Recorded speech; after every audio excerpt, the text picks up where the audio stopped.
Our next speaker is someone that many of you may know or have heard about, is Larry Pratt, and he's been Executive Director of Gun Owners of America for the past 30 years.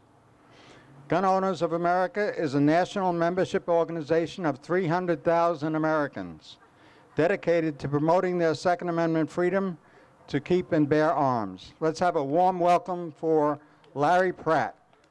Thank you, sir.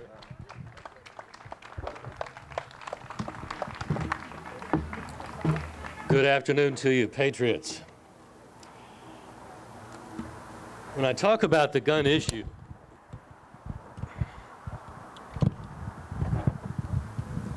I like to make sure that we put it into the context that I think the framers of our constitutional republic had in mind.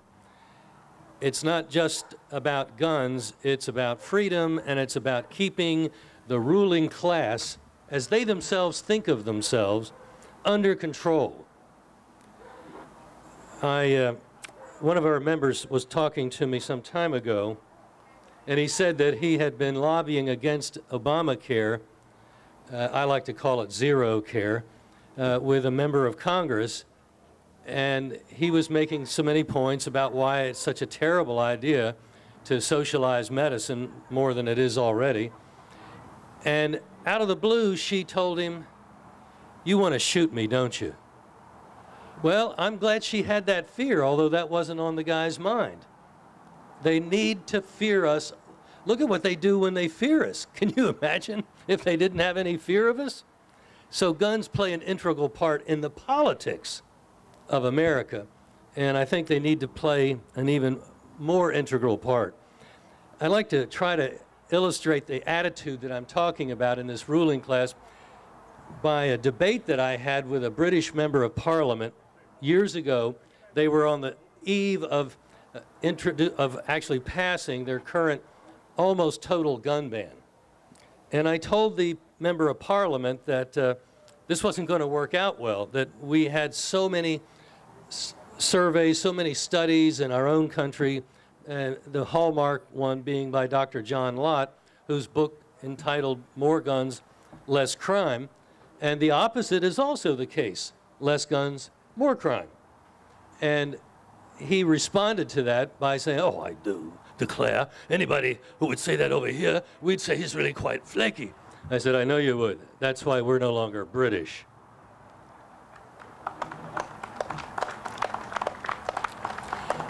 Now, part of the success of what we have been doing, and I say we because I consider gun owners part of the Tea Party movement, and frankly, I think a lot of the Tea Party does too, because I've had the pleasure of myself and others at Gun Owners of America being asked to address Tea Party groups for the last 3 years or so. Part of the success of the Tea Party movement is that we can communicate among ourselves. We don't have to just receive information from the Democrat media and then just kind of respond like a robot. But we actually communicate. We have a conversation. We're part of a community. And that's different from the way the left operates. They receive information passively, and perhaps they go and do something, but it's what they've been instructed to do because they don't have any other information. They've got blinders with their worldview. And the fact that we can send out email, the fact that we can use talk radio, means we can go right around the Democrat media and we can get our message for action out. That's why elections have been turning out differently from the way they had in the past. This is a new ball game, and we're writing the rules, not the ruling class, and that's kind of cool. Now, one of the things that I think is going to disappoint the ruling class is that they're part of a dying class. They don't believe in families. They don't have children. In fact, there's a book written about this by an Orthodox Jew, David Goldman, who found that only people of faith, regardless of where they live, whether it be urban or rural areas, are having families. And one of the reasons Iran is such a rogue nation is that the head of it, Ahmadinejad, knows that as his people are moving to the city, as women are getting their educations, their Muslim faith isn't enough to keep them in families and having children. And so Iran is entering a demographic cataclysm within the next 20 years or so. The day could come when nobody in the world will speak Farsi. Well, the same thing is happening on the east and west coasts of this country. And it's only you here in flyover country who are defying those patterns. Families are still found in flyover country where there are people of faith. And that is what is going to survive as the rest of America goes into demographic winter. And I say, don't hurry back to them. That's their choice. Let them go.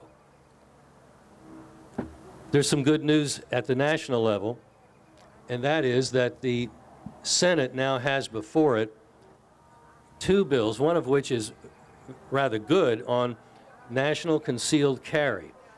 It, under Title IV of the Constitution, which says that states have to recognize the full faith and credit of other states, just as they do now with driver's licenses. You can go from one state to another. You don't have to stop at the state line and take a test and demonstrate your driving skills. You just come right on in. Well, the same with the concealed carry permit under Senator John Thune's bill.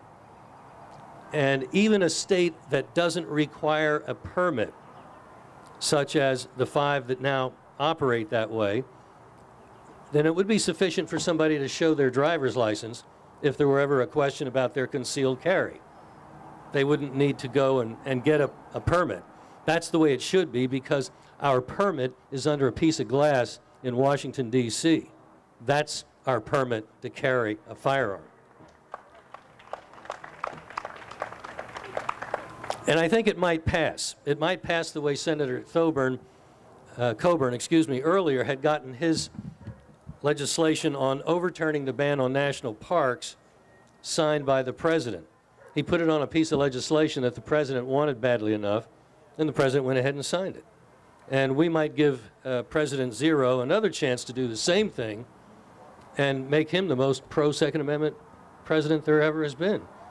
I'm making a joke, of course, but we could get him to sign it that way. So it is possible that that could happen. One of the things that desperately needs to be done for gun owners, and why we were so disappointed when Boehner folded like a folding chair, was to put as the condition of the raising of any debt limit in this country, put Obamacare in there as an amendment and zero it out, as overturn it, just hook, line, and sinker. That's important to gun owners because right now, with Obamacare, or with Zero Care as it's better called, the government, the drones, are able to paw through gun store records looking for people that they can disqualify from gun ownership.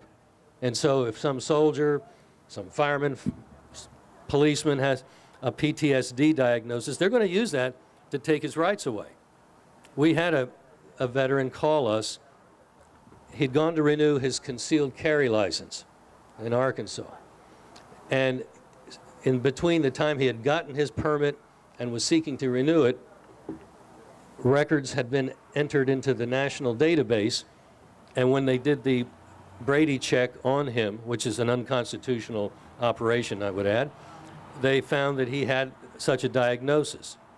And so a guy who had started a business, had a family, had responsibly used firearms for years and years, all of a sudden he had his permit denied, and 4 or 5 days later the ATF, the Alcohol, Tobacco, Firearms Bureau, came knocking on his door and forced him to surrender his guns.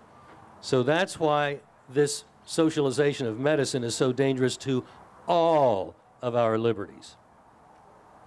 A lot of people have asked about the United Nations treaty, the small arms treaty that Hillary Clinton wants so much, because that's what socialists want, is they want to disarm us so that we won't be able to frighten them the way that poor congresswoman was frightened by one of our members. Well, the treaty's not going to pass the Senate. It's not going to be ratified. Even a Democrat Senate, if it were to be presented to Harry Reid's Senate, it's just not going to happen. They're not going to get 67 votes for that. But the problem, I think, is a little bit more serious, if not harder to discern. And they're going to do it, I think, in a way that they've done it already in other areas. I'll give you an example.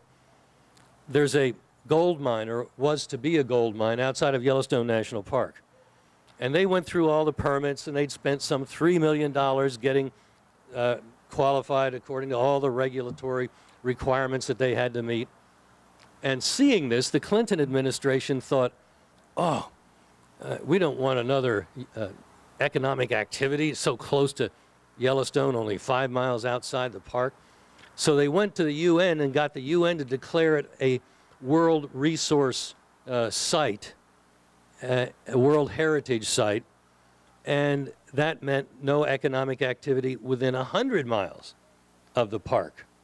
And so that closed down an economic boon to that area, because a bunch of greenies who probably have worked only for government agencies or nonprofits were able to get the folks that actually do the work in this country out of business.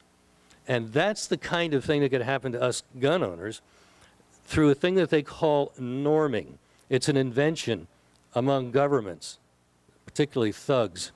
And they say, well, if enough of us thugs have already agreed to one of these treaties, then that makes it a norm of international law, and it's part of international law. And then if, God forbid, there were ever another Obama administration, they would use that norm to start imposing licensing requirements, limitations on the kind of firearms that we are allowed to own, nothing too close to a military firearm, you know, no 9mm, since that's the standard issue. So that's the game that would be played, not ratification of the treaty, but through the back door, through executive order, which Zero has shown he's quite willing to do. The Constitution means nothing to these people. And perhaps I should say just a word about the Fast and Furious crisis. Here we had the government deliberately set about to get people murdered, not by themselves, but by handing guns over to the Sinaloa cartel out of Arizona gun stores. Deliberately, when there were sales that even the store owners thought were questionable and didn't want to make.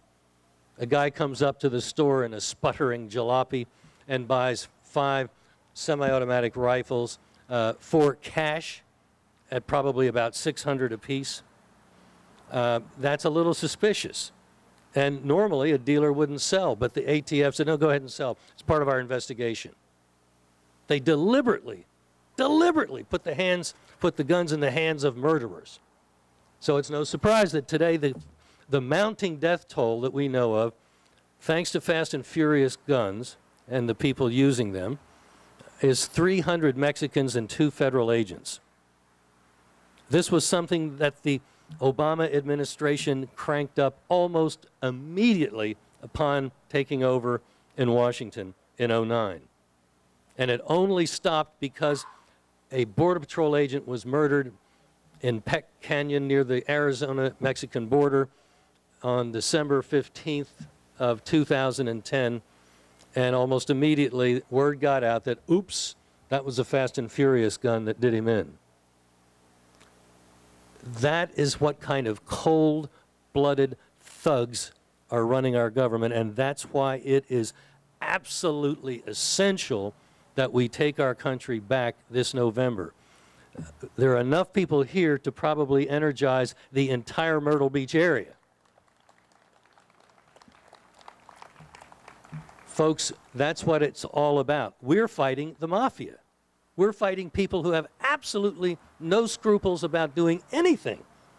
The ends justify the means completely for these folks. The only thing they worship is what they see in the mirror. And so we are in a crisis of our civilization. This is the time. This is the time that we must push back. Now, one of the things that's helpful, and one of the elections that we don't often think about, is for the county sheriff. The county sheriff can, and in some counties does, tell the federal government, get out. In Indiana, a farmer was producing raw milk and selling raw milk, and some of it moved across state lines through co-ops. Well, the feds, the FDA particularly, have this thing against raw milk. I've consumed it for years, and here I am. It's obviously not life-threatening stuff, but they don't like it. They'd like to treat it like marijuana or something like that. And so they were going to shut this guy's farm down. They were going to steal his equipment. And when the farmer contacted the sheriff there in Elkhart County, the sheriff went out to his farm, looked around, and realized that what this guy's doing is perfectly fine. And then he looked at the Article 1, Section 8 of the Constitution, and yeah, it made it clear they don't have authority over food and drugs in Washington. So he emailed the attorney for the FDA and said, if you go forward with your plans to confiscate his equipment, I have to put you on notice, I'll arrest you. And their attorney responded to Sheriff Rogers and said, well, if you try that, we'll arrest you. And in so many words, Sheriff Rogers responded, game on. That was back in November. And I'm happy to tell you that Farmer Hochstetler's raw milk is still polluting the commerce of northern Indiana and southern Michigan. So when you go to vet your sheriff, ask him, is he ready to do things like that? Is he ready to tell the Forest Service, you're not going to close that road or I'll arrest you? That's what a sheriff can do. That's what a sheriff should do. If you want to equip your sheriff with the information that he needs to know that he has this authority and responsibility, go to gunowners.org, which is our website, and we have a bookstore at gunowners.org, and there's a book about the county sheriff written by former Sheriff Richard Mack. And it's a little well-written book. It'll give him a clear presentation of the doctrine of the police supremacy of the power of the county sheriff. Whether or not we ever get a Speaker of the House with a backbone or not, which is what it would take to reverse some of these terrible things that have been done, the sheriff can neutralize Washington county by county. So let's hear it for the sheriffs. Make sure you include them in your voting vetting this year. Thank you very much.